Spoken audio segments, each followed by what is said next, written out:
27th October 1936, Talk 274. The Muslim professor asked how Vaishnavism can be reconciled to Advaitism.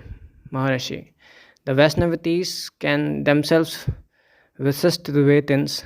This is also Advait.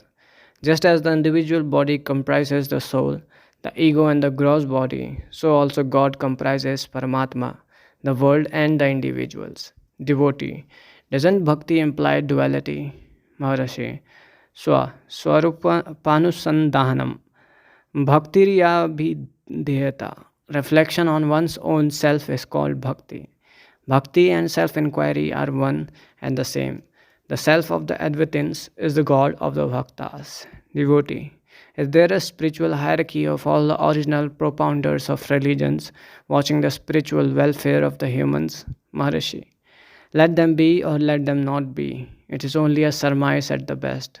Atma is pratyaksha, self-evident. Know it and be done with speculation. One may admit such a hierarchy, another may not. But no one can gainsay the Atma. Devotee.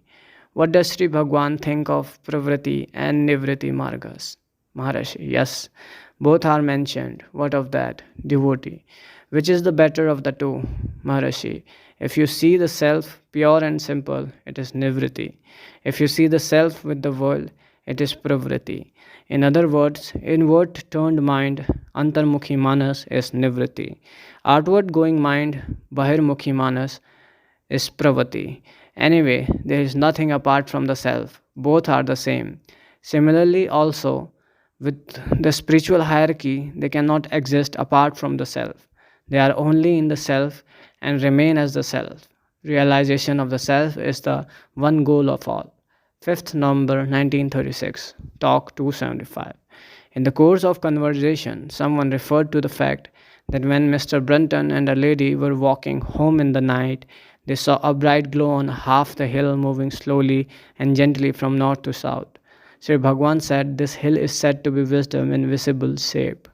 Devotee, how is it visible to the physical eye? Maharishi. Sambandar had sung, "The one who fascinated my heart or the captivator of my heart. I sing of him in my mind. The heart is captivated. Consequently, the mind must have sunk into the heart, and yet there is the remembrance which enables the saint to sing of God later." Then the experience of a young disciple was mentioned. The young man, educated and in good circumstances, in good health and sober mind, was once facing Sri Bhagwan's picture in his home and meditating on the figure. The figure suddenly appeared and emitted with life, which threw the young man into a spasm of fear. He called out for his mother. His mother came and asked him what the matter was. He was surrounded by his relatives who were perplexed by his appearance. He was aware of their presence but was still overpowered by a mysterious force which he tried to resist. He became unconscious for a short time. Fear seized him as he regained consciousness. The people became anxious and tried to bring round with medicines.